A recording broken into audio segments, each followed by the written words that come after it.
warahmatullahi wabarakatuh. Waalaikumsalam. Kedengaran ya, teman-teman ya? Kedengaran, Pak. Terdengar, Pak. Oke,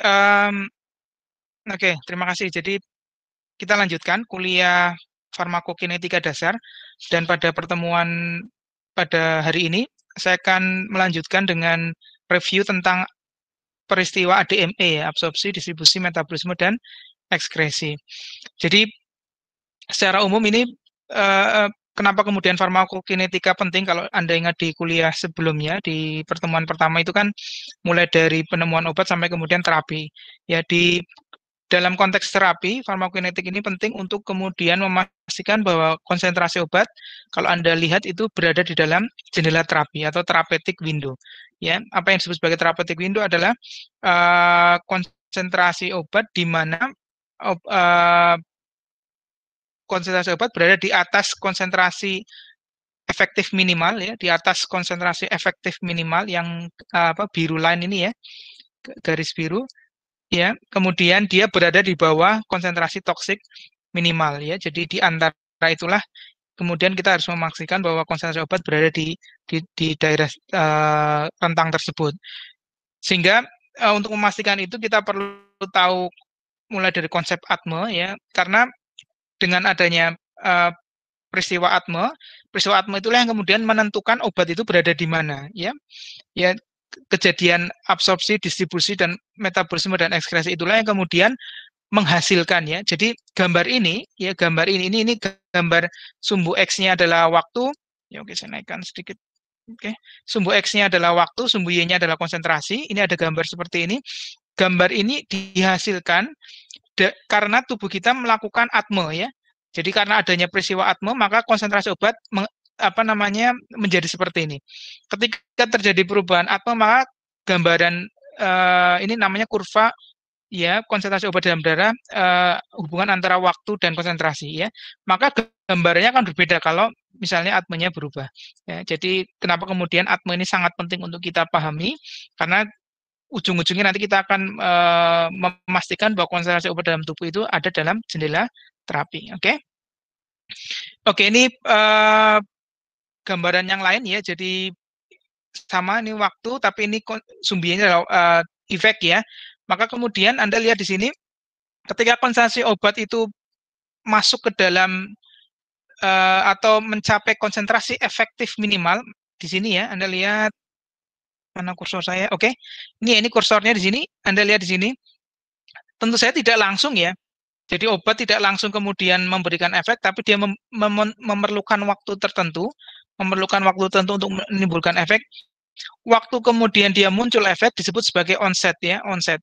Ya, onset, sehingga misalnya titik di waktu sini katakanlah 1 jam, maka kita bisa katakan bahwa onset obat itu mulai bekerja atau mulai efeknya muncul itu kemudian dalam waktu 1 jam. Kenapa perlu 1 jam? Karena tadi ada peristiwa ATME, ya. Ya, jadi konsentrasi obat dalam darah perlu waktu untuk kemudian mencapai konsentrasi yang cukup. Ya, misalnya katakanlah konsentrasi cukup dalam waktu 1 jam, baru mencapai konsentrasi yang cukup, maka onsetnya kemudian baru muncul dalam waktu 1 jam. Secara sederhana seperti itu.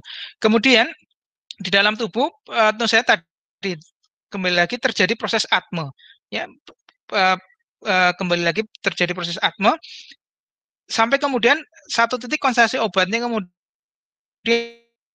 turun sehingga dia di bawah konsentrasi efektif, ya, di bawah konsentrasi efektif minimal, ya.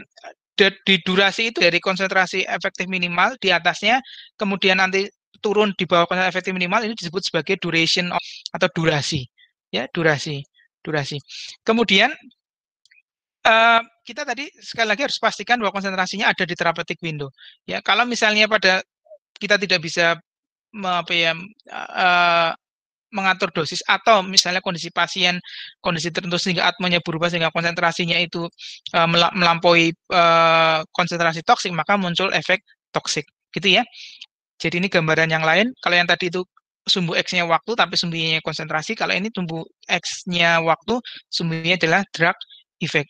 Karena saya ingin memperkenalkan di sini konsep onset dan durasi. Jadi onset itu mulai dia bekerja, ya mulai dia bekerja. Kenapa? Karena dia mulai masuk ke minimum effective concentration, kemudian sepanjang dia masih di atas konsentrasi efektif, dia akan aksinya tetap ada, sehingga duration of action-nya seperti ini. Kalau kita ingin durasi of action-nya terus-menerus terjadi, maka kita kasih obat lain.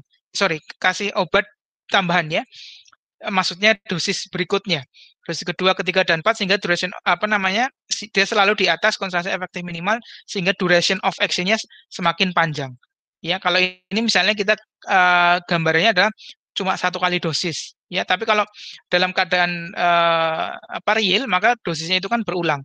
Ya, sehingga duration of action-nya juga akan terus-menerus muncul.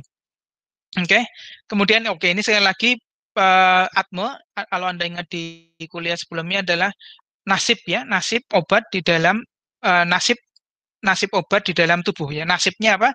Nasibnya dia mengalami absorpsi, nasibnya dia mengalami distribusi, nasibnya dia mengalami metabolisme, dan nasibnya mengalami ekskresi. Kalau dalam istilah lain itu respon tubuh terhadap obat ya. Kata istilah lain dari farmakokinetik selain nasib obat adalah respon tubuh. Respon tubuhnya ya, tubuhnya mengabsorpsi sehingga obatnya nasibnya diabsorpsi. Ya, tubuhnya mendistribusi, nasibnya terdistribusi. Gitu ya. Jadi hubungannya seperti itu. Oke, ini sudah kemarin. Oke, kita mulai lebih detail lagi nih. Jadi overview dari peristiwa ATME, Anda lihat di sini ada absorption, kemudian distribution and elimination. Ya, elimination itu terdiri dari 2 peristiwa, yaitu metabolism and excretion ya. Jadi kita bisa singkat AD ya, atau ADME, atau kalau Anda ingat kemarin D-nya disposition. Disposition itu mulai dari distribusi, kemudian eliminasi ya. Eliminasi sendiri terdiri dari metabolisme dan ekskresi. Maka dosis obat, kemudian ini merupakan inputnya ya. Inputnya obat masuk ke dalam tubuh.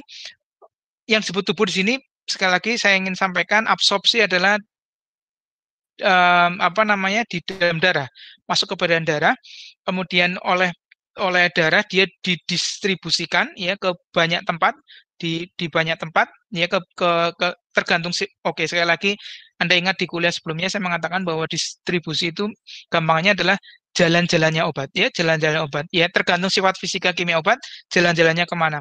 Maka misalnya kita katakan bahwa salah satu tempat jalan-jalannya obat adalah active site atau ke reseptor misalnya, kemudian muncul pharmacological effect ya. Kemudian ini sisi masuknya, kemudian sisi keluarnya adalah obat tersebut akan loss ya, atau hilang, karena dia mengalami proses metabolisme dan dia mengalami proses ekskresi ya. Dia akan mengalami proses metabolisme dan ekskresi, sehingga dikatakan melalui 2 fase tersebut maka obat tersebut kemudian loss atau hilang. Sekali lagi, tujuan utama kita adalah ini yang di bawah, need to maintain plasma concentration of drug to achieve a therapeutic effect ya. Jadi tadi di dalam jendela terapi atau therapeutic window. Oke. Oke, ini sekali lagi saya ulang-ulang ya dengan kalimat yang berbeda tapi maknanya sama. Most drug ya, saya selalu di sini katakan most, artinya apa? Ada beberapa yang tidak ada yang perkecualian atau exception nih.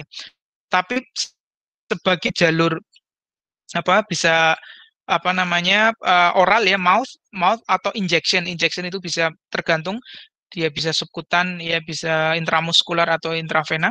Kemudian teman-teman sekalian, di sini harus melalui barrier ya. Jadi ada barrier atau penghalang ya. Jadi obat tersebut itu ketika dia ingin menuju tempat aksinya, dia melalui banyak sekali penghalang atau barriers ya. Ya, misalnya apa? Ketika obat diberikan secara oral ya, kemudian masuk ke dalam saluran pencernaan, di situ dia tidak bisa langsung masuk ke dalam pembuluh darah, dia harus melewati membran fosfolipid dan seterusnya di dinding pencernaan ya. Atau misalnya ini obat obat inhalasi, dia harus membran alveola dan seterusnya. Atau di kulit, dia juga harus melalui membran lapisan kulit ya, epidermis dan seterusnya. Jadi proses ini ya kemudian akan mengakibatkan ya jumlah obat yang masuk ke dalam tempat sasaran atau yang masuk dalam pembuluh darah tentu saja akan berkurang ya, yang ditentukan oleh sejauh mana obat tersebut mampu melalui ini ya, mampu melalui barrier ini. Kemudian setelah masuk kemudian distributed ya setelah masuk ke pembuluh darah maka oleh pembuluh darah akan disebarkan atau distribusikan ke site of action ya, intra or extracellular ya, di apa namanya extracellular artinya di luar sel ya, bisa di pembuluh darah, kemudian apa namanya di cairan apa namanya interstisial ya, atau masuk ke dalam sel. Sekali lagi dia akan apa namanya harus melalui barrier lagi. Jadi barriernya tidak hanya ketika absorpsi, di fase distribusi dia juga akan melalui barrier. Sehingga tadi saya selalu katakan jalan-jalannya obat itu tergantung sifat fisika kimia obat sendiri ya, sejauh mana dia bisa melalui barrier-barrier. Ya gampangnya kayak kita lah, kayak manusia itu kan punya sifat ya, kemudian barriernya misalnya kita punya uang banyak, berarti kita jalan-jalannya bisa kemana-mana. Kita misalnya sehat, kita jalan-jalannya bisa kemana-mana. Kalau kita sakit, kita uangnya nggak banyak, jalan-jalannya terbatas. Misalnya seperti kita punya kendaraan, berarti jalannya bisa jauh.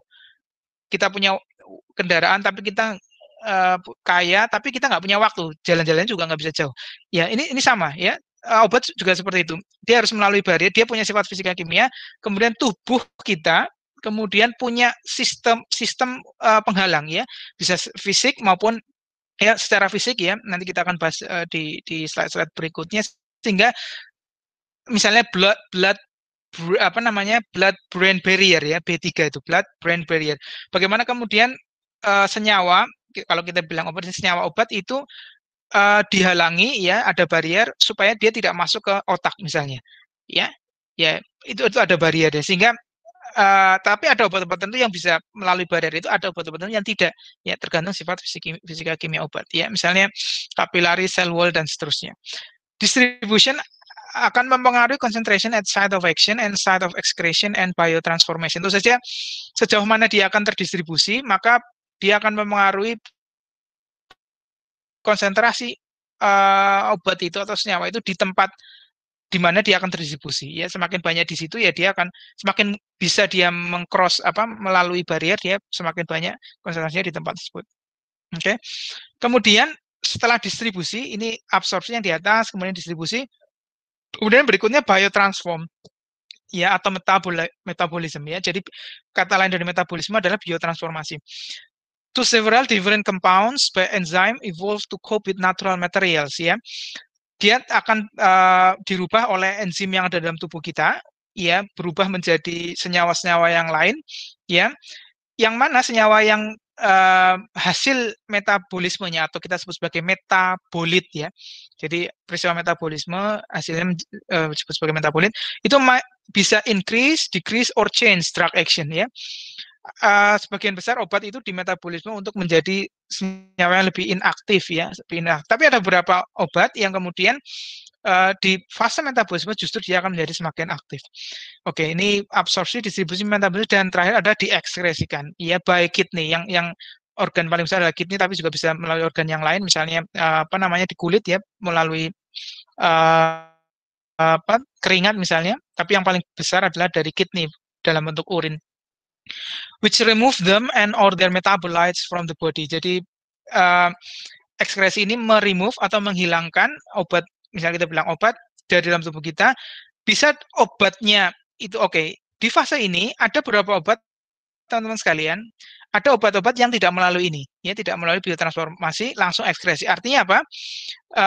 Ketika dia tanpa metabolisme, maka dia masih dalam bentuk utuh, ya, dalam urin ya. Ya, tapi ada yang obat yang kemudian melalui metabolisme, sehingga yang akan diekskresikan adalah hasil metabolisme atau metabolitnya. Jadi ini peristiwa umumnya, peristiwa lengkapnya seperti ini. Ada obat-obat yang tidak melalui absorpsi, misalnya ya tentu saja obat yang intravaskuler, dia tidak melalui absorpsi, dia melewati ini. Ada obat-obat yang tidak melalui metabolisme, ya. Misalnya obat-obatnya tidak melalui metabolisme ya, dia akan langsung ekskresi. Ya, jadi kita harus tahu masing-masing obat sekali lagi punya karakteristik sifat fisikokimia, sehingga dia punya sifat yang kemudian misalnya tadi ada yang mengalami metabolisme, ada yang tidak mengalami metabolisme, ada yang terdistribusinya jauh sekali sampai organ-organ misalnya apa namanya bisa sampai otak, bisa tersimpan di lemak, bisa tersimpan di tulang, tapi ada yang hanya di dalam darah. Jadi sifat fisika kimia tersebut yang akan menentukan peristiwa ini. Ini secara umum seperti itu, ya. Kemudian masing-masing obat seperti apa, kita harus lihat nanti. Ya kalau Anda nanti baca secara lebih detail, nanti akan Anda lihat obat ini perilakunya seperti apa, obat itu perilakunya seperti apa, dan seterusnya. Dan farmakokinetik seperti saya katakan di pertemuan pertama adalah is the quantification, ya, mencoba mengkuantifikasi peristiwa ini. Ya, mencoba mengkuantifikasi peristiwa ini, ya. Mengkuantifikasi peristiwa ini. Oke. Oke, ini absorption, ya. Absorption, some drug work outside the body. Oke, beberapa obat, ya. Misalnya ini disebut sebagai efek lokal, ya. Jadi tidak perlu masuk ke dalam tubuh, tidak perlu masuk ke pembuluh darah, tapi dia bekerja di lokal. Misalnya apa namanya? Ya, krim, kemudian laksatif, ya. Laksatif hanya bekerja di saluran pencernaan, ya. Krim misalnya dia bekerja di kulit, jadi tidak perlu masuk ke pembuluh darah. Tetapi most of drug, ya, they work apa namanya after they enter the body, ya. Jadi sebagian besar obat itu bekerja ketika dia masuk ke dalam tubuh. Artinya apa? Masuk ke dalam pembuluh darah dan kemudian oleh pembuluh darah didistribusikan. Kemudian bisa diberikan secara enteral. Enteral itu artinya apa? Enteral artinya melalui saluran pencernaan. Jadi ada saluran pencernaan ini bisa oral, sublingual, ya, bukal, rektal, ini di saluran pencernaan, atau parenteral. Parenteral artinya di luar enteral, di luar saluran pencernaan, ya, subkutan, intramuskular, vena intratekal. Jadi kalau intravena yang langsung masuk ke pembuluh darah, ya, jadi tidak ada fase absorpsi, tapi kalau subkutan dan intramuskuler dia tetap ada proses absorpsi, ya, karena dia tidak, jadi subkutan intramuskuler itu tidak langsung ke pembuluh darah. Oke. Oke, ini rutenya enteral, parenteral, skin, lungs, vaginal, tetes mata misalnya. Yang enteral di situ dikatakan, ya, oral, sublingual, rektal. Ya, tentu saja Anda mungkin belajar di kuliah lain, misalnya apa, ya, farmasi fisik atau biofarmasetik, ya, sediaan-sediaan yang harus diberikan, misalnya rektal. Kenapa, ya? Anda tahu, ya, rektal misalnya obat yang diberikan secara rektal karena obat tersebut mengalami first pass effect ketika obat tersebut diberikan per oral, ya, sehingga diberikan rektal, ya, lewat dubur, misalnya suppositoria, jadi tidak perlu pembuluh darahnya. Kalau oral itu masuk ke dalam vena portal hepatika, sehingga ada first pass effect di situ. Kemudian ada beberapa obat yang akan rusak, gitu, ya, bukan rusak, akan termetabolisme secara masif begitu, sehingga konsentrasi obat yang masih aktif menjadi sedikit yang di tempat kerja, sehingga pemberiannya diberikan tidak melalui oral, misalnya melalui rektal. Dan parenteral, ya, misalnya, ya, kemudian skin, kemudian lungs, misalnya inhalasi, ya, vaginal, ya, intravaginal misalnya, ya, misalnya obat antibiotik, ya, untuk jamur, ya, kandistatin misalnya ada yang diberikan secara intravaginal, ya, atau mata misalnya tetes mata. Oke. Ini Anda belajar akan lebih banyak di, kalau tidak salah, farmaset atau biofarmaset atau kimia fisika. Oke, ini beberapa faktor yang akan mempengaruhi oral absorption, ya, formulation, ya, peristiwa disintegrasi, kemudian disolusi, kemudian chemical stability, kemudian stability of drug to enzyme, kemudian lipid solubility. Oke, ini saya minta Anda mengingat, kalau misalnya belum, ya, membuka, tapi kayaknya sudah, mestinya di kuliah yang lain ada namanya persamaan Henderson-Hasselbalch, ya. Henderson-Hasselbalch pKa, ya, ini yang pH pKa plus log A dibagi HA itu, ya. Jadi persamaan Henderson-Hasselbalch hubungan antara pH dan pKa, ya. Kemudian gastric emptying time, ya, motility and mixing in GI tract, ya, bagaimana kecepatan pengosongan lambung, ya, pengosongan lambung. Kemudian adanya interaksi obat, ya, antara interaksi obat, ya, antara obat dan obat maupun obat dan makanan. Kemudian blood flow. Ini yang penting juga, teman-teman sekalian, saya ingin garis bawahi blood flow atau blood flow, aliran darah. Jadi teman-teman sekalian, karena kita bicara absorpsi dan absorpsi kata kunci dalam masuk ke pembuluh darah, masuk ke dalam pembuluh darah, maka blood flow ini menjadi penting ya. Blood flow menjadi penting karena di situ menyediakan tempat di mana obat tersebut masuk ke dalamnya. Ya, blood flow ya ketika ada perubahan blood flow, maka proses absorpsinya juga akan berubah. Kecepatan maupun jumlah obat yang diabsorpsi. Anda lihat di sini di gambarnya ada dosage form, ya kemudian mengalami proses disintegrasi ya menjadi granul, deaggregation menjadi partikel yang lebih kecil, kemudian larut ya disolusi. Kemudian ini gambaran di dinding dinding usus ya, dinding pencernaan. Kemudian peristiwa absorpsi adalah masuknya obat ya dari sini adalah pembuluh darah di sisi kiri ya, sini adalah pembuluh darah ya, pembuluh darah, kemudian masuk ini adalah usus ya, ya di sini usus, kemudian masuk ke dalam pembuluh darah ya, di sini pembuluh darah ya. Jadi proses perpindahan dari luar pembuluh darah masuk ke dalam pembuluh darah itu namanya absorpsi ya, tergantung dia di mana. Kalau misalnya per oral, maka misalnya dia di usus ya, ketika dia rektal ya dia di pembuluh darah yang di sekitar yang di rektal. Kalau di mulut misalnya di bawah lidah ya, atau di bawah lidah, maka ya di pembuluh darah di bawah lidah. Ya intinya adalah absorpsi adalah masuk ke dalam pembuluh darah ya, di sekitar tempat pemberian obat. Intinya gitu ya, di sekitar tempat pemberian obat. Oke. Oke. Oke, di sini saya ingin menjelaskan tentang apa namanya lipid solubility, ya. Bagaimana obat biasanya adalah sifatnya kalau tidak asam lemah adalah basa lemah. Ini yang tadi saya katakan Henderson Hasselbalch tadi ya, persamaan Henderson Hasselbalch ini yang pH sama pH plus log HA dibagi A minus gitu ya. Intinya gini teman-teman sekalian, ini saja. Misalnya ada dua obat di sini, aspirin dengan sifatnya asam lemah, kemudian strychnine ya basa lemah. Obat yang sifatnya asam lemah, maka dalam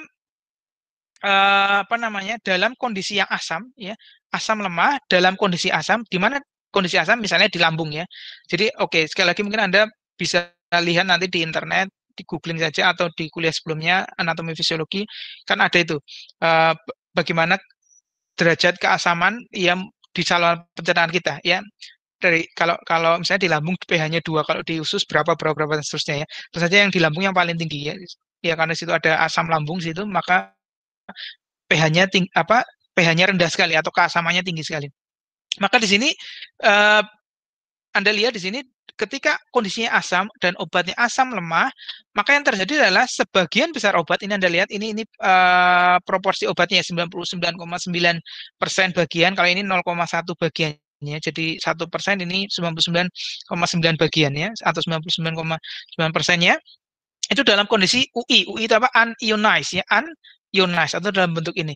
Dan prinsipnya adalah obat bisa melalui ini membran ya. Oke, tadi ya, kita bicara tentang barrier di depan ya, barrier salah satu penghalang obat tersebut masuk ke dalam pembuluh darah adalah barrier ya, membran fosfolipid yang ada di dalam saluran pencernaan kita. Jadi ada saluran pencernaan, kemudian di sisi yang lain adalah peredaran darah ya. Di sini ada membran barrier ya, ada barriernya, ada penghalangnya. Maka sifat kimia yang senyawa yang bisa masuk ke dalam atau melalui membran adalah ketika sifatnya unionized atau tidak terionisasi. Sebaliknya pada obat-obat yang sifatnya basa lemah, maka ketika dia di lambung yang kondisinya asam, maka sebagian besar dia justru dalam kondisi terionisasi. Ya, terionisasi. Sementara yang tidak terionisasi itu kecil sekali, sedikit sekali. Sehingga mengapa Anda lihat di sini aspirin ya itu is reasonably absorbed from stomach. Jadi dia akan terabsorpsi di tempat yang asam ya, karena dia di asam dia terbentuk yang tidak terionisasi. Sementara yang basa ya di asam dia tidak ionisasi sehingga dia tidak terabsorpsi atau tidak bisa melalui barrier tadi ya, sehingga absorpsinya kecil di tempat yang asam.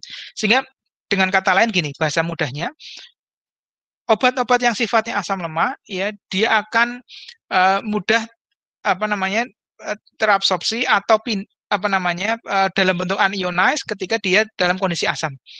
Ya, jadi gampang gini, obatnya asam, dia terabsorpsi di tempat yang asam. Tapi obat yang basah, ya dia terabsorpsi di tempat yang basah. Gitu aja ya, gampangnya gitu. Tapi mengapanya adalah karena tadi ini menggunakan pendekatan persamaan Henderson-Hasselbalch. Oke, oke. Kemudian, oke, kita bicara tentang bioavailability ya. Jadi bioavailability adalah the proportion of the drug in a dosage form available to the body. Jadi tadi saya katakan misalnya ada obat ya, kalau obatnya diberikan secara injeksi intravena, maka semua obat masuk ke dalam pembuluh darah, maka bioavailability-nya adalah 1 atau 100% ya, 1 atau 100%. Tapi ketika obat diberikan ekstravaskular, ya ekstravaskular, kalau tadi intravena itu namanya intravaskular ya.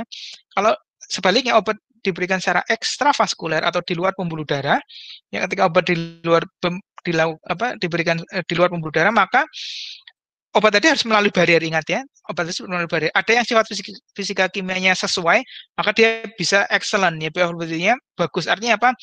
Semua bagian obat bisa masuk ya, bisa masuk atau bisa melalui barier tadi sehingga bioavailability-nya bahkan mendekati 100% atau mendekati 1.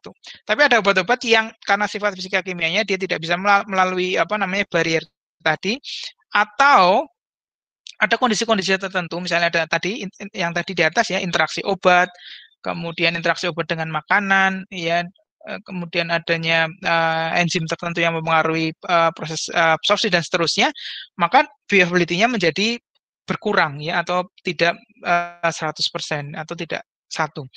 Oke. Jadi dikatakan bioavailability is calculated from comparison of AUC. Oke, nanti Anda belajar lebih banyak nanti di kuliahnya Bu siapa? Bu Imus ya, Bu Ika Mustika Ningtyas. Bioavailability itu membandingkan antara AUC ya, AUC dari obat yang kita uji dibagi dengan AUC obat intravaskuler ya. Jadi misalnya kita ingin mengetahui bioavailability obat yang per oral ya, maka bioavailability per oral dibagi IV obat tersebut. Kemudian kalau misalnya apa namanya subkutan atau misalnya supositoria ya, apa rektal misalnya, maka dibagi pembaginya sama ya, apa namanya pembandingnya adalah yang IV karena yang IV yang 100%. Dan ini dikatakan says nothing about effectiveness ya. Oke, kita hanya bilang bahwa ketersediaannya menjadi 80%, ketersediaan obat tersebut 90%, 80%, dan seterusnya. Tapi apakah itu kemudian menentukan effectiveness?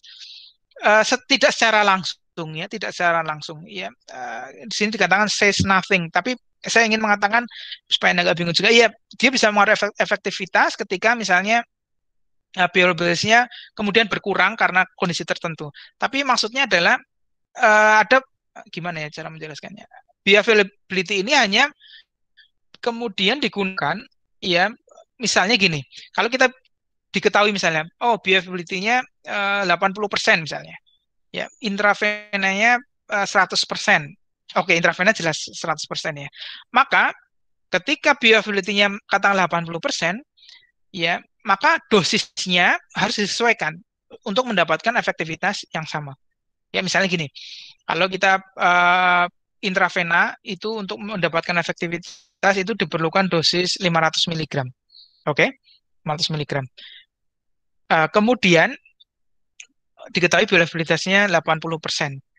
Maka kita harus nambah itu ya 20%, ya 20% berarti 20% kali 500 mg sama dengan 100 mg.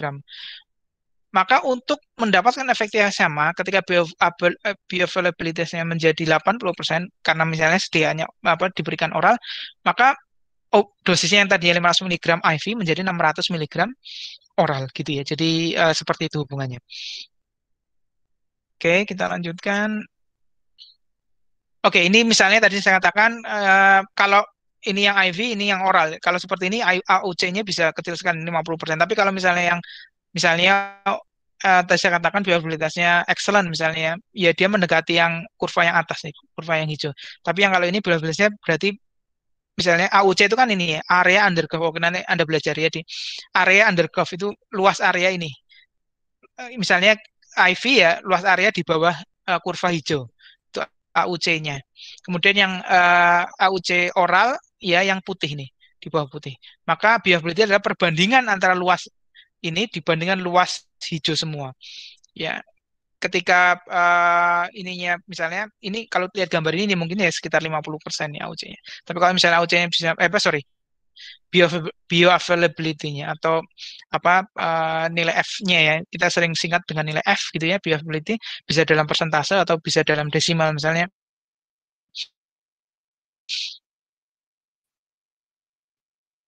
0,8 dan oke. Kemudian digoxin different micro product Anda lihat banyak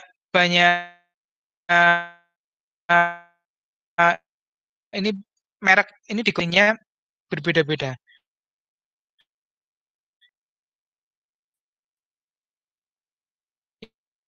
Ya, konsentrasinya antara 1 sampai 2,5 nanogram per mililiter, ini kecil sekali. Maka ini digoxin adalah satu obat yang sangat sering dicontohkan karena obat ini memiliki jendela terapeutik yang sempit dan konsentrasinya kecil sekali untuk mendapatkan efek. Kenapa ini kecil sekali? Karena di dalam darah kecil. Kenapa? Karena obat ini berada di jantung ya. Jadi di otot jantung. Karena dia bekerja di otot jantung, sebagian besar dia lari ke sana, jalan-jalannya di otot jantung, sehingga dia meninggalkan kecil sekali konsentrasi obat di dalam darah. Sehingga mengapa kemudian konsentrasi obat dalam darahnya kecil ya. Oke, ini mungkin konsep lagi teman-teman sekalian. Konsep kita tidak mungkin, oke ini ada gambar jadi saya sekaligus menjelaskan ke Anda. Kita tidak mungkin menghitung konsentrasi obat ya mungkin tapi tidak praktis ya. Kita tidak bisa misalnya kasusnya digoxin. Kita tidak perlu mengambil konsentrasi obat di sel otot jantung. Nanti kita bedah pasien kemudian ambil sel otot jantungnya ya. Tidak perlu seperti itu. Jadi kita bisa mewakili dari darah. Ya, darah itu kita anggap proporsional ya, konsentrasi obat di dalam darah dan konsentrasi obat di dalam tempat aksi atau tempat jalan-jalannya obat tadi itu proporsional. Ya, jadi misalnya katakan di sini maka konsentrasi obat digoxin dalam plasma itu proporsional dengan konsentrasi obat di dalam sel otot jantung atau miokardium. Ya, sehingga tadi dikatakan digoxin itu senangnya jalan-jalannya banyaknya ke miokard sehingga yang tersisa di darah hanya kecil. Makanya konsentrasinya kecil dari satunya nanogram. Sehingga kembali ke konsep ini bioekivalen, maka ada obat-obat yang di hijau sini ya artinya apa? Dia artinya adalah masuk ke jendela terapi, tapi ada beberapa obat yang karena formulasi ya, karena adanya formulasi yang berbeda. Ini efek formulasi ya teman-teman sekalian. Karena ada formulasi yang berbeda, ada beberapa produk digoxin yang ya melebihi KTM, melebihi konsentrasi toksik minimal. Tapi ada beberapa obat yang karena formulasinya justru di bawah ya konsentrasi efektif minimal. Jadi ini underdose atau subterapeutik. Kalau ini yang toksik ya, mencapai toksik. Kalau yang bagus yang nomor 1, 2, 3, 8 ya, walaupun nomor 3 ini sedikit lebih di atas, tapi paling tidak 1, 2, 8 kalau kita bisa sampaikan. Jadi kalau katakanlah kita ingin sukses ya buatlah obat yang 1, 2, 8, bukan yang 4, 5, 6 ya, 7 ya. Itu di luar jendela terapi. Oke, ini kemudian faktor yang mempengaruhi bioavailabilitas obat. Teman-teman sekalian, saya ingin menunjukkan kepada Anda, karena ini banyak sekali di dalam literatur disebutkan tentang konsep ini. Ini ada namanya P-glycoprotein ya. Ini kemudian kalau ini sitokrom TF4. Teman-teman sekalian, saya ingin sampaikan seperti ini. Ada beberapa protein atau enzim atau protein lah ya. Enzim itu juga protein secara umum ya. Itu yang kemudian dia memiliki aktivitas atau mempengaruhi tidak hanya di satu fase saja. Kita misalnya sekarang lagi bicara absorpsi ya, tapi sebenarnya protein ini juga mempengaruhi di fase lain. fase distribusi maupun sitokrom misalnya mempengaruhi fase metabolisme. Tapi oke, kita sekarang lagi bicara absorpsi, maka kita bicara absorpsi. Kenapa dia bisa mempengaruhi di banyak fase? Kenapa? Karena protein-protein ini, misalnya P-glikoprotein ini terkenal sekali teman-teman sekalian. Ini adalah protein apa namanya transporter ya, efflux transporter. Mungkin Anda dapat di farmakologi molekuler ya, semoga Anda dapat di efflux transporter. Jadi dia sebenarnya adalah apa namanya mekanisme pertahanan tubuh untuk efflux ya. Jadi efflux pump, jadi memompa keluar. Ya, memompa keluar senyawa-senyawa asing ya. Tetapi dalam konteks obat ini justru karena obat tidak apa namanya juga dianggap asing, maka dia juga dikeluarkan. Tapi akhirnya obatnya justru tidak berfungsi atau tidak apa namanya tidak berefek. Ya, jadi dia bisa mempengaruhi di fase absorpsi, dia juga bisa mengaruhi di fase distribusi. Kenapa? Karena dia meruah banyak sekali. Ya, misalnya P-glikoprotein dia ada di misalnya di usus, dia ada di otak, dia ada di apa namanya organ-organ yang lain. Jadi karena meruahnya protein ini, ya maka kemudian dia juga mempengaruhi banyak sekali, tidak hanya satu peristiwa atmu saja ya. Kemudian sitokrom juga, sitokrom itu dia juga ada di usus, tapi yang paling terkenal mungkin yang di hati ya, sitokrom ya, enzim pemetabolisme. Dalam konteks ini ya, dalam konteks ini misalnya P-glikoprotein tadi ya, misalnya ini obat 100% ya, masih jumlah 100%, kemudian masuk ke lambung ya, mulai kemudian ke usus. Anda lihat sini nomor 1 dia bisa masuk ke apa namanya yang satu sini, gambarannya ini ya, oke. Kalau kita zoom yang nomor 1, ini gambar yang kanan, kemudian yang kedua kiri, oke. Yang kanan ini ketika dia ini lumen ya, jadi apa namanya lumen dari saluran pencernaan kita, lumen tuh ini ya, rongga di sini, lumen saluran pencernaan kita, pilih, kemudian di sini ada P-glikoprotein yang kemudian mencegah masuknya obat ya, mencegah masuknya obat ke dalam pembuluh darah. Pembuluh darah itu sini ya. Maka ini kan absorpsi ya. Ini kan proses absorpsi. Sehingga yang tadinya 100% ya, kemudian ada beberapa bagian yang ditendang keluar oleh si P-glikoprotein. Kemudian ada sebagian juga yang di metabolisme di usus. Ya, ini belum sampai hati tapi sudah di metabolisme. Kemudian yang masuk pembuluh darah akhirnya cuma 30%. Ya, ini yang terabsorpsi. Ya, yang terabsorpsi tinggal 30%. Sementara yang ini sama juga, ini di hati, ya masuk ke dalam apa namanya hepatosit di hati, ada yang metabolisme, kemudian ada juga yang apa namanya disingkirkan oleh P-glikoprotein sehingga ya yang tadinya misalnya 30% menjadi cuma 15%. Ya inilah yang kemudian obat yang akan kemudian beredar kemana-mana, yang kemudian akan punya efek dan seterusnya. Ya, jadi inilah gambaran secara sederhana bagaimana obat tersebut yang tadinya misalnya 100% kemudian jadi berkurang. Dan saya ingin mengatakan seperti teman-teman sekalian, ketika obat itu misalnya 500 mg, ya kemudian yang berefek ya, maka sebenarnya ada kalanya gini teman-teman sekalian, ketika obatnya 500 mg, kemudian berdasarkan penelitian sudah berefek, maka bisa jadi yang 500 mg itu tidak semuanya masuk ke dalam site of action. Ya, 500 mg itu sudah melalui proses tadi ya, ada barrier, ada enzim, ada macam-macam, sehingga yang masuk ke site of action mungkin hanya 10%-nya, tapi 10% itu sudah cukup. Ya, maksudnya gitu ya. Jadi saya tidak ingin mengatakan tolong pemahamannya bukan 500 mg itu semuanya akan masuk ke site of action, bukan. Tapi sudah dilakukan penelitian dosis yang sesuai adalah 500 mg. Ya, tapi dosis 500 mg itu apakah semuanya masuk ke site of action? Belum tentu. Ya, belum tentu, tergantung sifat fisika kimia obat. Ada yang memang sudah terbukti 500 mg semuanya harus masuk ke site of action baru berefek.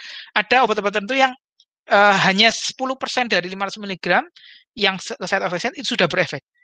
Ya, jadi saya ingin mengatakan bahwa dosis itu kemudian tidak serta-merta semuanya akan masuk ke site of action kemudian berefek.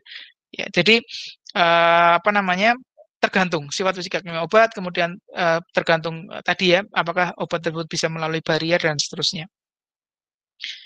Oke, kita teruskan. Oke, ini beberapa substrat ya, substrat.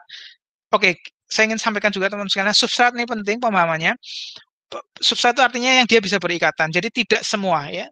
Saya misalnya bilang ada sitokrom, ada PGP, itu tidak semua obat bisa berikatan dengan si sitokrom, tidak semua obat juga berikatan dengan si PGP.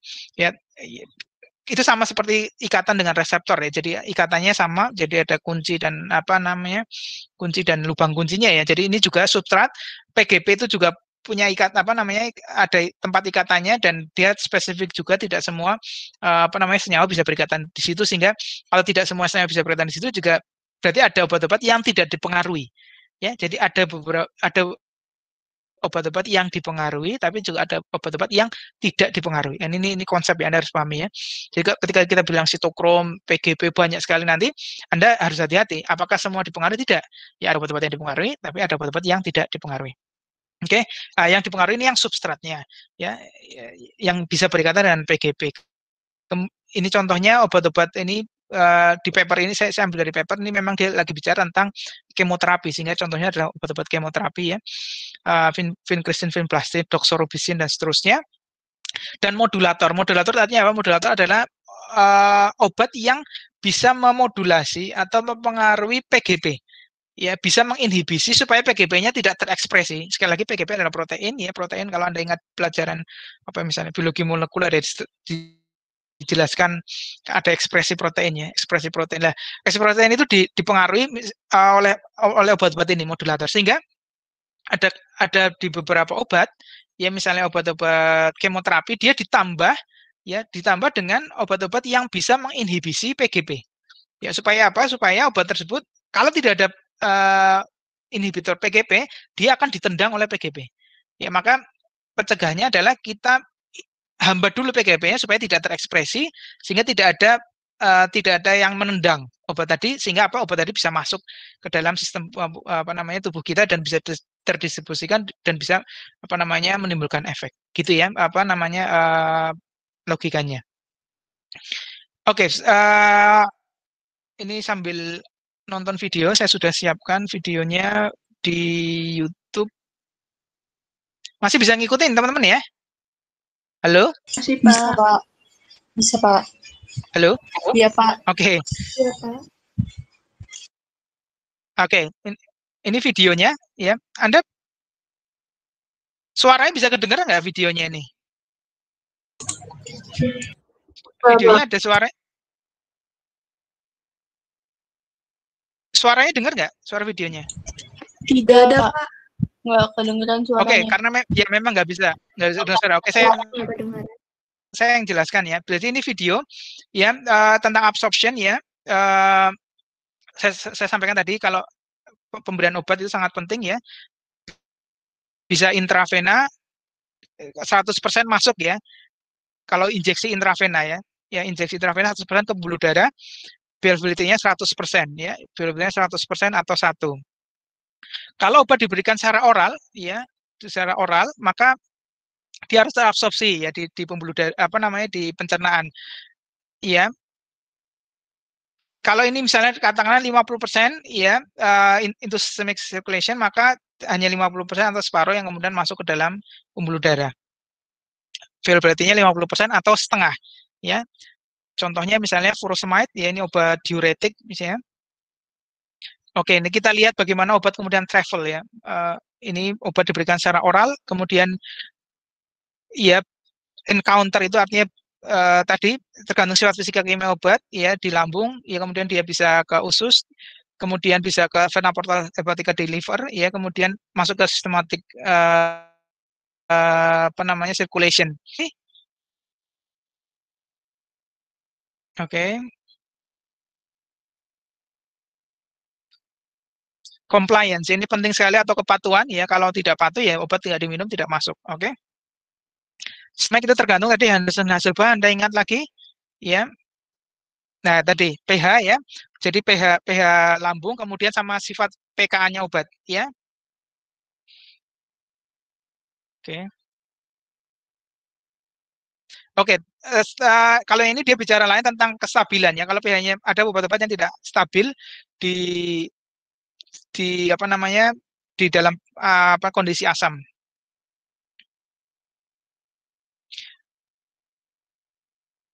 Oke, ini beberapa obat yang kemudian tidak boleh diberikan bersamaan. Misalnya ciprofloxacin ini terkenal sekali, contoh interaksi obat antara ciprofloxacin dan kalsium, ya tidak boleh diberikan bersamaan karena apa namanya akan mencegah proses absorpsi ciprofloxacin.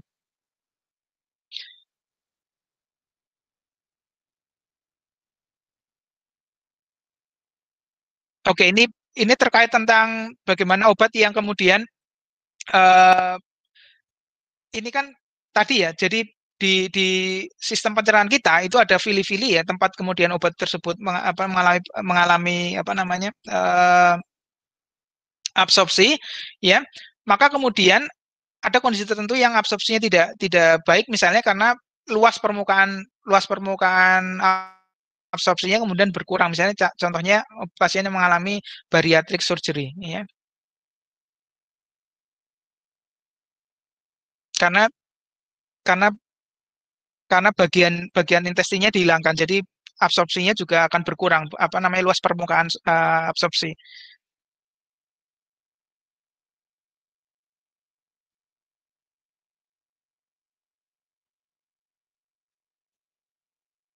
Oke, untuk pasien-pasien yang diarea, maka exposure time itu waktu untuk kemudian obat bisa exposure, bisa terekspos atau bisa kena gitu ya, kena dengan tempat dia terabsorpsi. Ketika misalnya dalam kondisi tertentu, diare misalnya diare itu kan cepat sekali apa namanya terjadi reaksi peristatik yang cepat sehingga ekspositumnya berkurang, ya.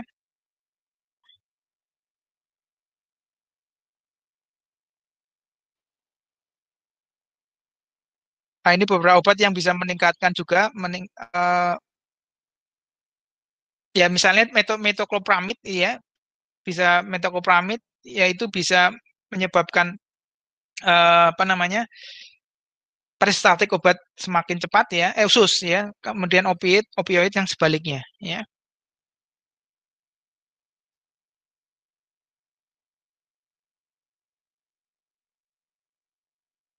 Oke, tadi saya sampaikan di depan tentang blood flow, ya, tentang blood flow ini penting juga, ya. Kalau misalnya blood flow-nya berkurang, maka absorpsinya juga akan berkurang. Ya, berkurang itu misalnya pasien yang shock, ya, misalnya shock, ya, jantungnya tidak bisa memompa darah dengan normal, maka kemudian termasuk aliran darah yang ke usus juga akan berkurang, ya, sehingga akan absorpsi obatnya juga akan berkurang.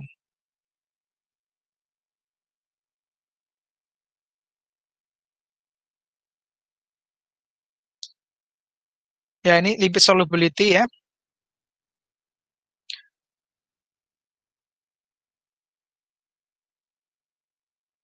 Nah,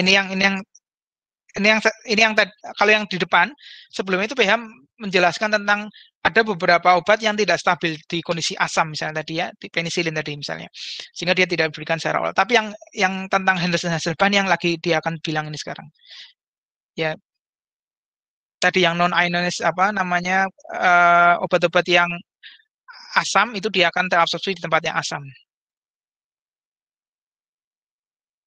ya, tadi pH pKa, ya. Anda ingat tadi yang di slide yang di atas, ya, ini yang tadi,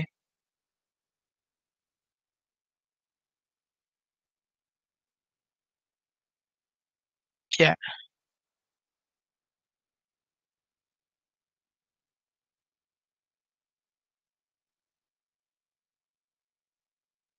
Oke, jadi di tabel ini Anda bisa lihat bahwa pada obat-obat yang di atas weak acid, maka kalau dia sifatnya asam, ini jempol ke atas tuh dia terabsorpsi. Kalau yang environment-nya basah dia tidak terabsorpsi, apa lebih lebih kurang, ya, terabsorpsinya, atau poor. Kalau yang sifatnya basah lemah, ya, dia tidak terabsorpsi di acid environment, tapi dia terabsorpsi di yang basah.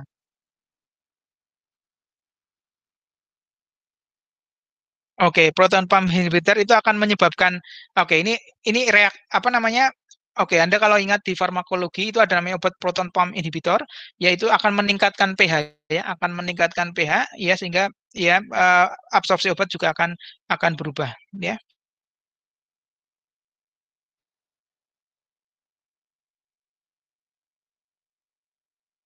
Nah, itu yang transporter saya katakan pump drug in atau tadi yang P glycoprotein, teman-teman sekalian, ini juga muncul sini.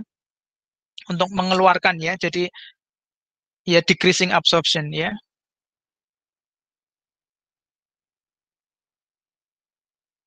Oke, PGP itu juga ada di kit nih dia bilang ya. PGP sangat penting dikatakan bisa di-induce maupun inhibit by other drug. Ini kita bicara tentang apa namanya interaksi obat ya. Ini portal sirkulasi ya, bukan sistemik ya. Portal itu artinya hepatic portal, dia masuk ke liver ya. Jadi sebelum masuk ke sistemik dia masuk ke portal dulu.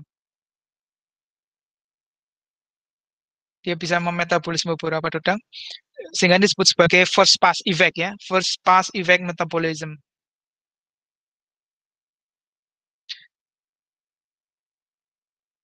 Oke, apa namanya nitrogliserin, sehingga nitrogliserin itu tidak diberikan secara oral. Kenapa? Karena kalau dia berikan secara oral dia di first pass effect sehingga nitrogliserinnya menjadi sangat berkurang. Tapi dia diberikan misalnya di bawah lidah atau sekarang ada pemberian obat yang patch ya, pakai apa namanya transdermal ya, transdermal sehingga diharapkan dia tidak melewati ini portal blood flow atau first pass effect dan dia langsung menuju ke tempat aksinya.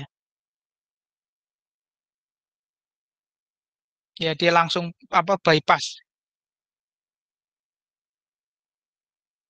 Nah, kita bicara tentang bioavailability yang tadi saya katakan. Kalau furosemide misalnya 80 mg diberikan secara per oral,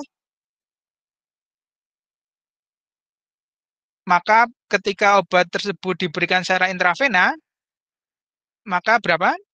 Anda harus tahu, gampang ya. Berarti 40 mg saja. Ya, jadi misalnya furosemide, ya tadi saya katakan, ya yang tentang bioavailabilitas, ya, karena dia bioavailabilitasnya 50% atau setengah, maka ketika dia oralnya adalah 80 mg, obat tersebut, misalnya kondisi pasien yang tidak bisa menggunakan misalnya oral gitu ya, dia harus berikan IV, maka IV-nya tidak 80 mg. Ya nanti bisa double ya, maka IV-nya adalah 40 mg. Oke.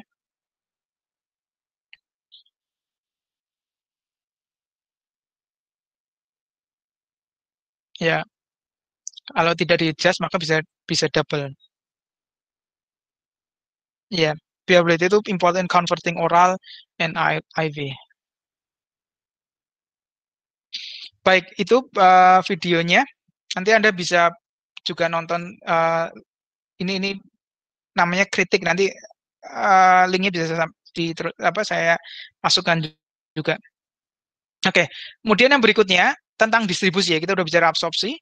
Kemudian kita bicara tentang distribusi. Distribusi itu bagaimana kemudian obat tadi jalan-jalannya. The body is container in which of drug is distributed by blood. Ya, different flow to different organ. Ya, different flow to different organ. Ini tergantung tadi sifat kimia obat. Ya, dia mau kemana gitu ya. But the body is not homogeneous. Ya, jadi tubuh kita tidak homogen ya. Artinya apa namanya ada tubuh kita ada intravaskuler, ada ekstravaskuler. Masing-masing ekstravaskuler itu ada di sel tertentu dan sel yang lain itu juga berbeda. Makanya tidak mungkin, walaupun kalau nanti kita bicara di pertemuan yang berikutnya itu kita bicara tentang kompartemen, model kompartemen. Dengan model kompartemen kita mencoba mensederhanakan atau mensimplifikasi, kita anggap itu dia homogen, walaupun secara nyatanya sebenarnya tidak homogen. Oke, volume of distribution itu kita sering singkat V atau VD, itu sama dengan dosis per konsentrasi obat di titik nol ya, CP0. Konsentrasi obat ketika sesaat setelah pemberian. Anda lihat di sini ininya apa distribusinya. Di plasma kita itu 3,5 liter, kemudian extracellular fluid itu 14 liter, ya, intracellular fluid ini extracellular fluid 14 liter, intracellular fluid 50 liter, kemudian ada special area. Apa namanya? Saya akan jelaskan di slide berikutnya tentang ini. Ya, tentang distribusi ini angka-angka ini. Oke, sebentar. Oke. Angka ini akan lebih jelas di slide berikutnya. Kemudian yang penting juga adalah plasma protein binding. Jadi ketika kita bisa distribusi ya TBW dan plasma protein binding ya, bagaimana kemudian obat tersebut berikatan dengan protein plasma seperti albumin ya dan alfa glycoprotein ya. Dan kemudian tissue sequestration. Tadi misalnya contoh di atas apa? Digoxin. Digoxin itu tissue sequestration. Artinya apa? Dia punya ikatan yang sangat kuat di otot jantung. Sehingga dia sebagian besar obatnya akan lari ke otot jantung. Jadi tissue sequestration-nya sangat kuat di otot jantung. Ya. Brings drug to target tissue and affect concentration at site of action or elimination. Oke, ini gambarnya teman-teman sekalian. Body water composition ya. Ini penting sekali. Ini misalnya pembuluh darah kita, kemudian ini cairan di antara pembuluh darah ini ya. Ini gambar kiri dan kanan Anda bisa saling lihat ya. Ini pembuluh darah ya, kemudian ada interstitial fluid ya, interstitial fluid, kemudian ini yang intraseluler. Ini sel ya, ini ada pembuluh darah, ada sel, ada cairan di antara pembuluh darah dan sel. Yang disebut sebagai ada namanya ECF, ya ini ada istilah ECF, extracellular fluid, ya, karena body water ya, kita lagi bicara tentang apa namanya fluid ya. Maka ECF itu adalah di luar, jadi semua cairan di luar intraselular, ya, jadi antara interstisial ditambah dengan cairan di dalam darah. Ya, maka ECF itu sama dengan cairan darah dan interstitial fluid, ya, cairan di antara pembuluh darah dan sel. Sementara ICF yaitu saja intracellular fluid sendiri, ya. Oke, gambarnya seperti itu. Kemudian, ini yang penting. Bagaimana komposisinya? Komposisi ini akan kemudian menentukan pemahaman kita tentang nilai volume of distribution dari obat. Teman-teman sekalian, secara normal, secara umum, tubuh kita itu cairannya berapa persen? 60%. Ya, 60%. Maka kemudian misalnya ini diasumsikan pasiennya itu 70 kilo, maka pada orang yang memiliki berat badan total cairannya adalah 42 liter ya. 60% kali 70 sama dengan 42 liter, dan 42 liter tadi terbagi yang 0,2 ya adalah ekstraseluler, yang 0,4 adalah intraseluler. Jadi dari 0,6 ini, teman-teman sekalian, dari 0,6 ini 0,2-nya adalah ekstraseluler, kemudian 0,4-nya adalah intraseluler. Jadi 0,4 tubuh berat badan kita adalah cairan intraseluler. Ya, ini angkanya 28 liter, gampang sekali. Dia 0,4 kali 7 ya 28. Kemudian yang di ekstraseluler seperti di gambar sebelumnya itu terdiri dari interstitial fluid ya, interstitial fluid dan darah ya. Interstitial fluid itu 3/4 dari ECF ya, 3/4 dari ECF, 3/4 dari 0,2 ya, 3/4 dari 0,2 atau 3/4 dari 14 liter. Kemudian yang ECF itu 1/4-nya ya, 1/4-nya ya, dari ECF ya. Ini yang darah ya. Oke, silakan nanti Anda sambil nonton videonya sambil balik ke slide yang sebelumnya supaya Anda bisa tambah paham. Yang saya sampaikan di sini adalah ini juga teman sekalian. Maka kalau kita bilang volume of distribution, obat itu kan pertama di mana Mas? Mbak, darah ya, masuk ke darah. Ya, maka ketika obat itu ada di VD-nya kecil sekali, VD-nya kecil sekali artinya apa? Obat itu ada di darah saja. Ya, kemudian kan dia pertama masuk ke darah, kemudian dia ke interstitial fluid, kemudian dia masuk ke jadi prosesnya itu pertama masuk ke darah kan ya, karena dia didistribusikan di darah. Kalau dia VD-nya kecil sekali, maka dia hanya di darah. Kemudian kalau VD-nya 14 liter, maka dia ada di extracellular fluid. Kalau dia VD-nya ya tambah menjadi 42 liter, maka dia ada di saluran tubuh. Saluran di cairan tubuh.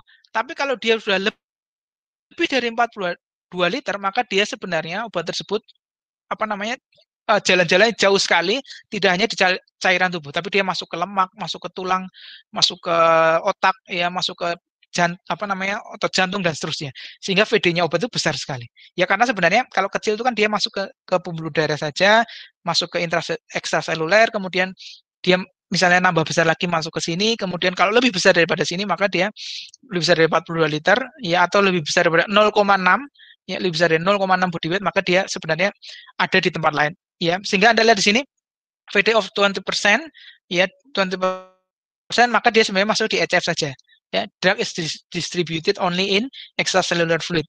Kalau dia 60% ya, drug is distributed in total body water, semuanya ini. Kalau dia VD more than 60% of body weight, maka kemudian drug is distributed to the tissue, ya, ke jaringan, ya, ke jaringan. Maka di sini Anda lihat sini warfarin VD-nya 8 liter. VD-nya 8 liter. Maka warfarin itu adalah obat yang hanya ada di pembuluh darah karena VD-nya kecil, 8 liter. Ya misalnya tadi 70 apa namanya? 70 kilo, maka 8 liter itu hanya sekitar 10%-nya ya, 10%. Ya, jadi dia hanya ada di sini. Ya, ada di sini ya.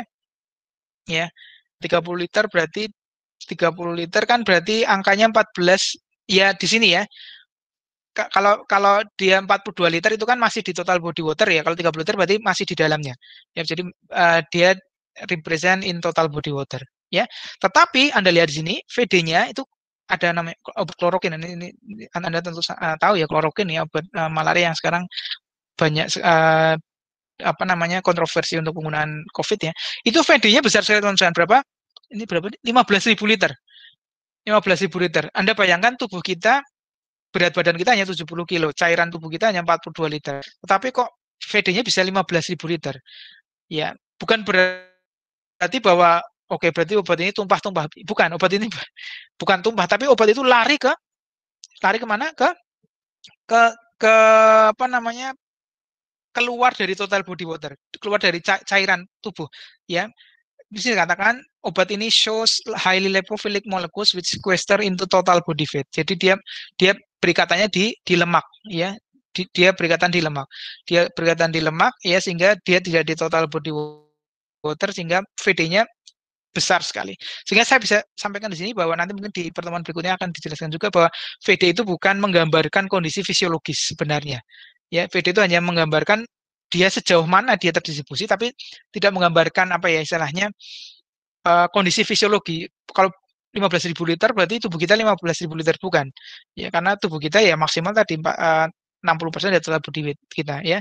Tapi dia mencoba menjelaskan kalau VD-nya tinggi sekali di lebih dari misalnya 60% total body weight itu, maka dia sifatnya adalah sifat obat yang kemudian di luar cairan tubuh, dia ke jaringan misalnya, ke jaringan lemak, ke jaringan tulang, ke jaringan tadi misalnya sel apa namanya tadi otot jantung dan seterusnya, ya.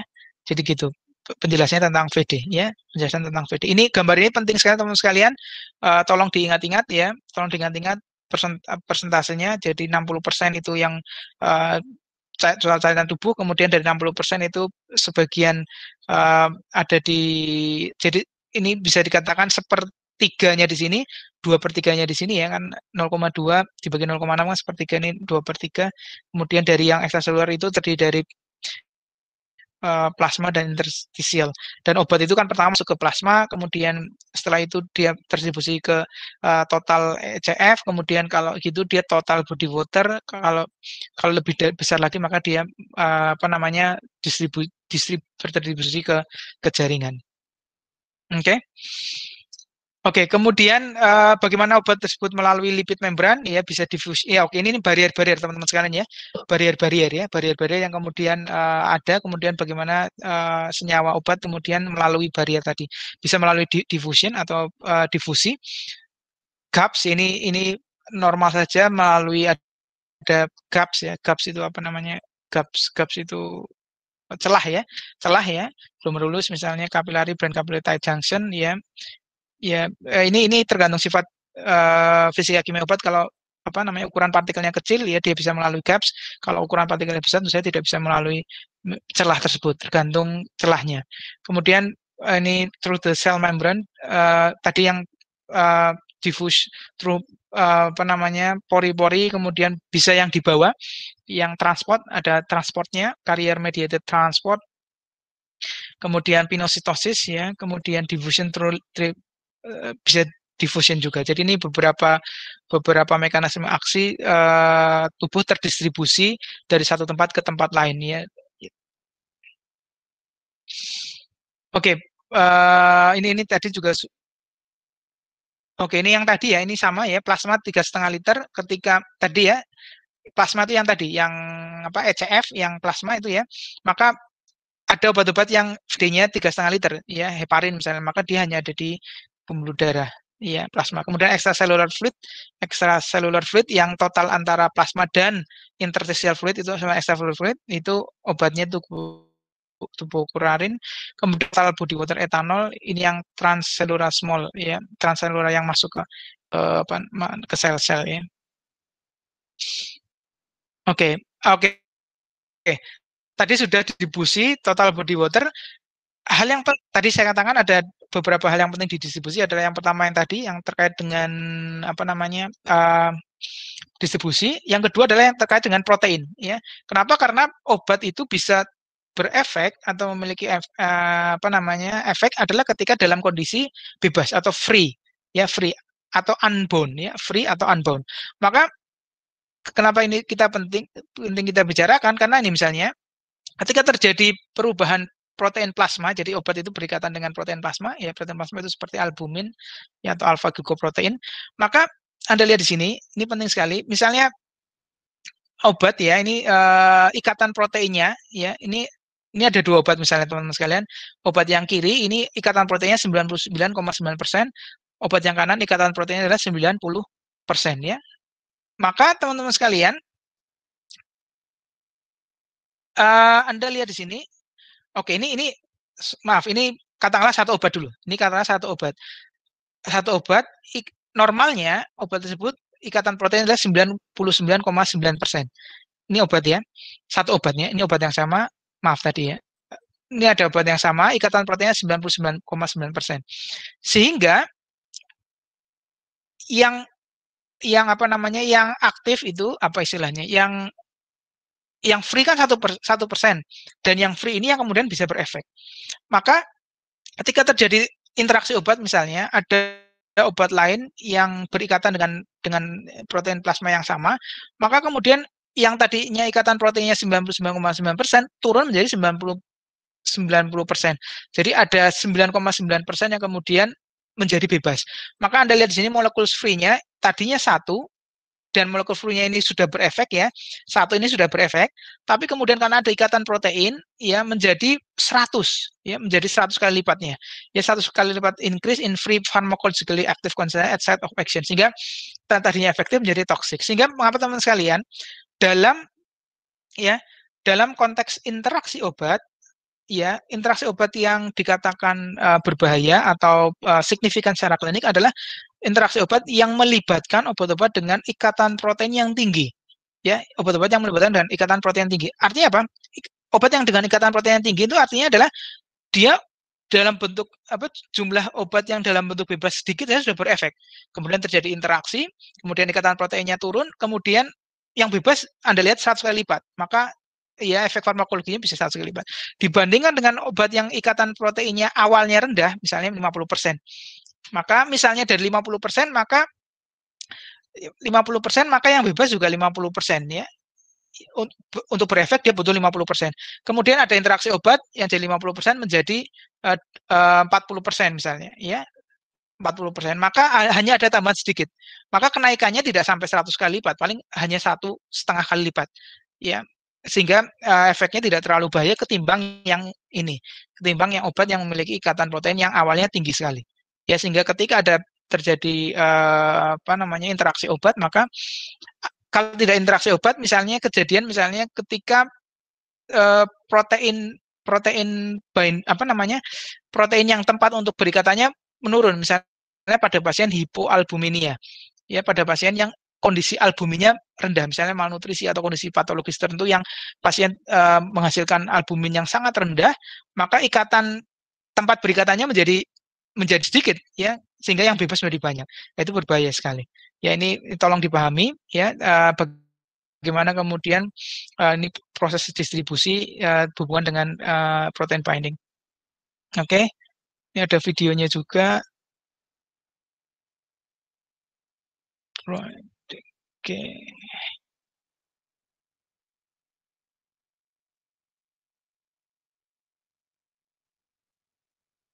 Masih ngikutin ya teman-teman ya? Halo? Masih, Pak. Masih, Pak. Oke, masih. Oke. Halo? Masih. Oke, ini distribusi ya.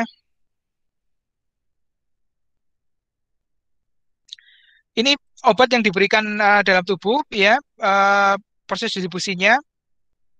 Saya bilang tadi yang tentang kompartemen ya. Yuk, masing-masing sebenarnya masing-masing organ itu tadi tidak homogen, sehingga kompartemennya masing-masing, ada kompartemen fluid, ada kompartemen body fat, dan seterusnya. Sehingga distribution itu is generally uneven. Uneven itu apa? Uneven itu tidak tidak apa namanya, tidak sama ya. Drug distribution is generally uneven depending on certain drug characteristic. Sekali lagi drug characteristic. Ada yang tadi jalan-jalannya kemana banyak, ke tempat lain sedikit, dan seterusnya ya. Ya.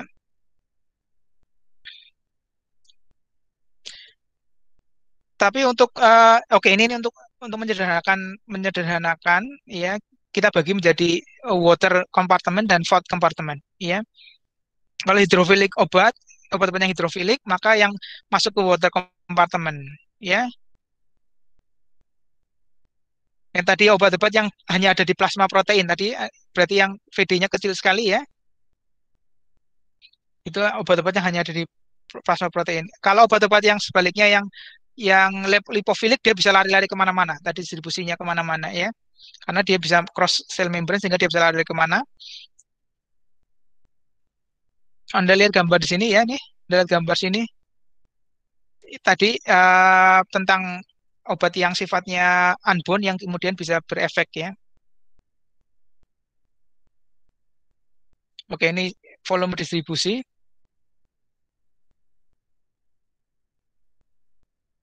Volume obat yang oke,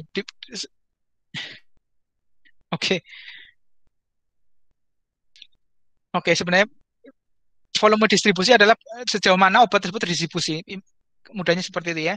Ini misalnya obat diberikan 100 mg ya, kemudian after few minutes Anda tinggal ketemu konsentrasi 0,2 mg per liter.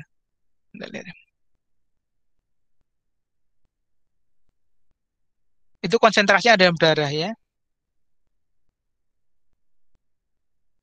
Kenapa? Karena obat tersebut ya lari-lari ke luar plasma ya, sudah didistribusikan ke luar plasma. Sehingga yang di dalam plasma yang kita ambil darahnya, konsentrasi obatnya tinggal sedikit. Kalau sifat obatnya jalan-jalan jauh atau VD-nya besar, ya.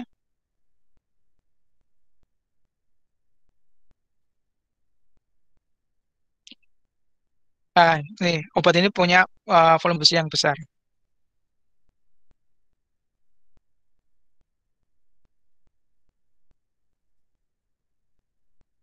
Tadi saya jelaskan yang 60% total body water, tubuh kita adalah total body water.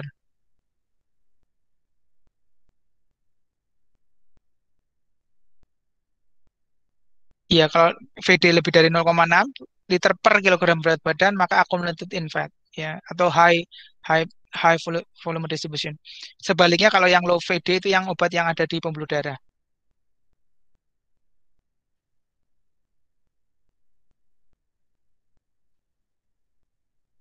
Oke, VD ini penting untuk apa? Untuk jadi pentingnya VD ini nanti ketika Anda belajar farmakokinetika klinik semester depan, insya Allah itu penting untuk menentukan loading dose ya, untuk menentukan loading dose. Anda lihat di situ. Ya, untuk loading dose ya.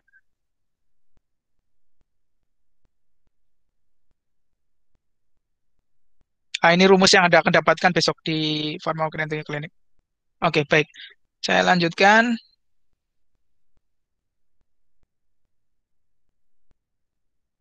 Oke, yang berikutnya metabolism. Ya, oke. Organ utamanya adalah hati ya, organ utamanya adalah hati. Kemudian bisa terjadi variasi karena ada variasi genetik. Kalau Anda yang sekarang ada nggak ya yang ambil farmako, belum mungkin ya, pilihan farmakogenetik farmakodinamik ini apa menarik sekali karena banyak sekali perbedaan genetik yang kemudian mengaruhi perbedaan metabolisme. Ya, oke, saya skip saja. Anda bisa nanti lihat efeknya bisa less toxic atau yang more toxic atau more efektif. Misalnya prodrug ya, obatnya yang dari yang tidak efektif ya menjadi parent drugnya itu tidak efektif menjadi lebih efektif. Oke. Kemudian ini tipe-tipe reaksinya secara umum ada fase 1, fase 2. peristiwa biotransformasi atau metabolisme sebenarnya adalah menginginkan obat tersebut menjadi polar ya, menjadi lebih polar, menjadi lebih polar. Di fase 1 itu apa namanya ditambahkan fungsional grup ya, misalnya apa namanya ditambah gugus OH ya, NH2, SH dan seterusnya, jadi penambahan gugus ya, penambahan gugus fungsional ya. Dan fase 2 itu konjugasi, biasanya reaksi konjugasi, sehingga kemudian obatnya menjadi lebih polar. Sehingga mengapa teman sekalian ada beberapa obat yang memang sifatnya sudah polar dan tidak mengalami fase ini. Ya, saya tadi katakan di depan bahwa ada beberapa obat yang tidak mengalami M ya, jadi A, D langsung ekskresi. Ya, kenapa? Karena obat tersebut sifatnya sudah polar sehingga tidak mengalami peristiwa apa namanya metabolisme. Oke. Nah, ini yang penting di sini yang saya tadi di depan saya sampaikan sitokrom ya, sitokrom. Ya, sitokrom P450. Sitokrom P450 ini adalah kelompok besar enzim yang berpengaruh pada proses metabolisme. Nanti Anda akan banyak sekali melihat atau menemui ini di banyak sekali mata kuliah. Ada beberapa ya, ada SIP1 sampai SIP4, kemudian subfamily ya. Jadi kodenya itu 1 sampai 4 itu family, kemudian subfamily A sampai F, kemudian isoenzimnya 1 sampai 20. Dan ini yang paling banyak, SIP3A4, SIP2D6, SIP2C9, SIP2C19, SIP2A6. Ini adalah dari sekian banyak family dan isoenzim dari enzim sitokrom P450 yang paling apa namanya paling banyak berperan dalam metabolisme obat adalah ini SIP3A4, SIP2D6, SIP2C9, SIP2C19 dan SIP2A6 ya. Oke. Kemudian ini yang di luar di sitokrom bisa hidrolisis, kemudian enzim-enzim yang lain saya skip saja.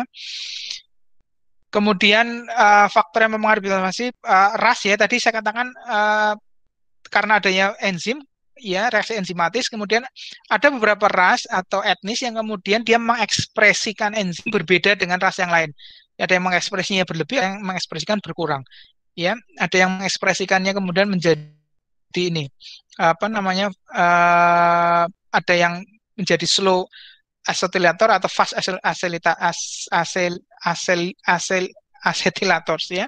Kemudian usia tergantung ya, ada pada usia tertentu enzimnya produksi enzimnya berbeda dengan pada pasien dewasa. Misalnya pada pasien tua apa namanya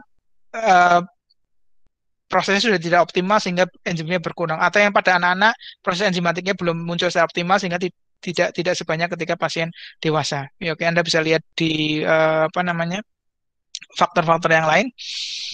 Oke, ini yang penting juga teman-teman sekalian, ini banyak sekali tapi oke, paling tidak SIP2C9, SIP3A4, SIP2D6 ini belum keluar di sini ya. Tapi yang saya ingin katakan di sini ada inhibitor, ada inducer, ada substrat. Ya, jadi yang dimaksud substrat adalah obat ini akan termetabolisme oleh enzim ini, kemudian enzim ini ya inti bisa diinduksi atau lebih banyak produksinya oleh obat-obat ini, dan enzim ini juga bisa dihambat produksinya oleh obat-obat ini. Ya, jadi satu enzim itu ada substratnya, ada inducernya, ada inhibitornya. Ini memang menjadi apa namanya luas, apa namanya banyak sekali kesannya. Tapi nanti dalam clinical practice memang akan dipilih mana yang angka kejadian interaksinya banyak, kemudian angka apa namanya keparahannya tinggi dan sebagainya. Tapi paling tidak saya akan perkenalkan di sini bahwa tiap enzim ini dia punya substrat, dia punya penginduksi, dia punya penginhibisi. Sehingga apa yang disebut sebagai interaksi ketika misalnya substrat dan inducer atau inhibitornya itu digunakan bareng-bareng, maka terjadi interaksi. Misalnya apa? Misalnya si profloxacin diberikan bareng-bareng dengan theophylline misalnya. Jadi ada substrat, si profloxacin adalah inhibitor. Maka metabolisme theophylline ya kemudian akan gimana? Ya akan dikurangi ya karena si 1A2-nya itu kemudian dihambat oleh adanya si profloxacin. Misalnya seperti itu cara membacanya. Oke. Oke, ini ada video yang lain tentang metabolisme. Kita lihat.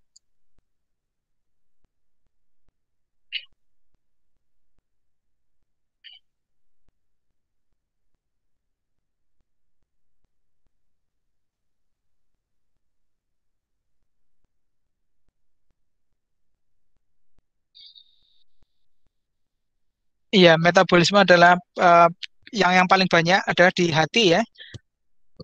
Tujuannya tadi apa namanya supaya obat more soluble ya, more water soluble supaya bisa diekskresikan melalui ginjal ya. Ya, tadi aktif inaktif, tapi kadang-kadang ada yang dari inaktif menjadi aktif disebut sebagai prodrug ya. Ya, tadi ya ACE inhibitor contohnya yang prodrug adalah beberapa ACE inhibitor ya obat hipertensi.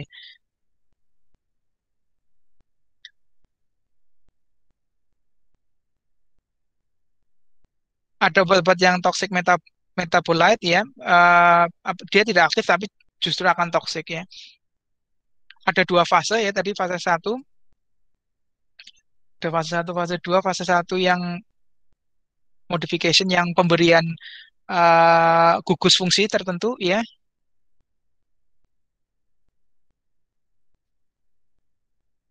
Ya, tadi yang sitokrom P450 Anda ingat ya, sitokrom P450 ya. CYP tadi itu di fase satu. Oke. Nah, tadi genetic variability ya, tadi ada yang kemudian mengekspresi sitokrom P450-nya berbeda antara satu etnis dan etnis yang lain ya, sehingga apa namanya ekspresi sitokromnya berbeda sehingga metabolisme juga berbeda. Drug interaction juga tadi yang tadi ada substrat ya yang tabel tadi ya, itu bicara tentang ini ya. Tabel tadi bicara tentang drug interaction karena dia bisa menjadi inhibitor maupun apa namanya inducer. Kalau yang fase 2 itu yang supaya bisa larut ya.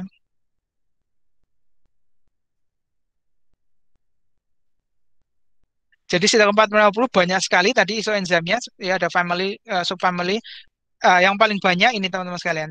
CYP3A4, CYP2D6 ya, CYP2C9, CYP1A2 ya, CYP2C19 ini yang lain. Anda lihat sini. Ya, ini yang paling banyak teman-teman CYP2A4, 2D6, 2C9, A1A2 and then 2C19. Ya, ini sebagian besar sitokrom 450 ini ya ini othernya. Ya. Kemudian ada obat yang sifatnya inducer ya. Ya konsentrasinya lebih rendah ya karena metabolis di induce ya enzimnya sehingga serum konsentrasinya rendah ya. Kalau enzimnya di sebaliknya kalau inhibitor enzimnya rendah maka konsentrasinya akan meningkat. Kecuali kalau yang prodrug maka kebalikannya. Kalau prodrug akan kebalikan, oke? Oke. Oke, kita lanjutkan. Ini yang terakhir tentang excretion ya, tentang excretion. Pakai ginjal ya, di ginjal dalam bentuk urin, kemudian glomerular filtration ukurannya kalau molecular weight-nya itu kurang dari 25.000 bisa masuk, kemudian dengan cara lain tubular secretion maupun passive reabsorption ya. Teman-teman sekalian nanti Anda pH ini persamaan Henderson-Hasselbalch ini juga muncul di ekskresi seperti tadi di absorpsi karena apa? Karena ada peristiwa reabsorpsi ya. Kenapa disebut reabsorpsi? Karena obat tersebut sebenarnya sudah keluar dari pembuluh darah ya, dia di apa namanya lumen nefron ya, tubulus di nefron, kemudian dia balik ke pembuluh darah ya, sebenarnya dia sudah keluar dari pembuluh darah masuk ke apa namanya tubulus, tapi dia masuk lagi pembuluh darah, maka namanya reabsorption ya, reabsorption. Dan ini konsepnya sama seperti tadi absorpsi menggunakan Henderson-Hasselbalch, sifat apa namanya pKa dipengaruhi oleh pH lingkungan ya. Oke, ini gambarannya. Ini pembuluh darahnya. Ini yang di atas pembuluh darah, teman sekalian. Kalau yang ini adalah nefron, bagian glomerulus ya, di boman kapsul. Ini proses nomor satu adalah proses filtration, nomor dua adalah secretion, nomor tiga adalah reabsorption. Sehingga kemudian ini keluar menjadi urin. Sehingga sebenarnya yang keluar dari urin itu adalah hasil dari penambahan antara proses filtrasi ditambah proses sekresi dikurangi proses reabsorpsi ya. Sekali lagi proses filtrasi ditambah sekresi dikurangi reabsorpsi. Dan Anda bisa lihat glomerular filtration rate itu 120 ml per menit. itu 1 menit ya. Kalau 1 jam itu berapa? Aduh, saya lupa ngitung nih. Ya, 1 jam itu berarti 120 kali 60 berarti berapa? 77,2 ya. Ya, 7,2 liter per jam. Kali 24 berarti sekitar 140 liter lah. Jadi apa ginjal kita itu menyaring sekitar 140 liter cairan per hari. Kita kencingnya berapa? Kita kencingnya hanya paling berapa? 2-3 liter. Terus yang lain kemana? Yang lain adalah kembali di reabsorpsi. Jadi 99% ya senyawa yang kemudian difiltrasi kemudian keluar lagi di reabsorpsi. Ya. Sehingga yang keluar dalam kencing kita yang benar-benar kita tidak perlukan. Yang jumlahnya tadi hanya 2-3 liter per hari. Tapi yang sebagian besar di reabsorpsi. Sehingga di sini dikatakan excretion is the form of urine resulted from GFR, ya GFR ditambah secretion dikurangi reabsorption. Oke, ini sama ya, sama seperti yang saya sampaikan tadi ya. Jadi ada GFR, kemudian ada yang keluar ya reabsorpsi, kemudian ada yang masuk secretion ya. Mungkin kita lihat video yang berikutnya. Oke, excretion.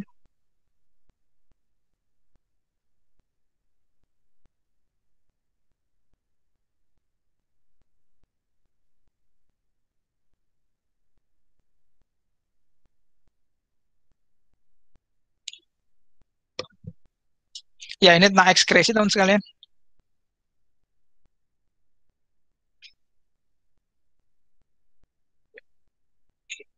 Ya, ini terutama di kidney ya. Bisa di pernafasan, bisa di apa namanya? Empedu juga, iya.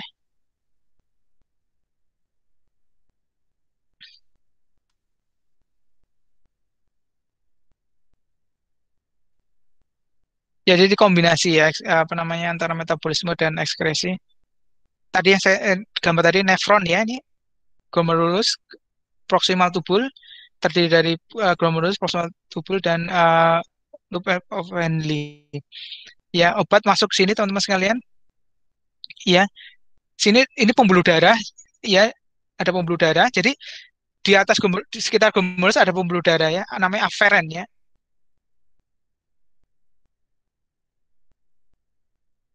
Ya, bisa filtration ini ke bawah ya, proximal tubules ya. Yang tidak bisa difilter ya bisa melalui dia masuk ke pembuluh darah, tetap ada di pembuluh darah, kemudian dia bisa masuk ke active secretion ya.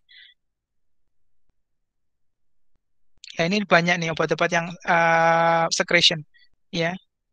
Ada 2 transporternya, organic anion transport untuk ini OAT untuk basa ya, kemudian yang cation transporter yang untuk asam lemah ya.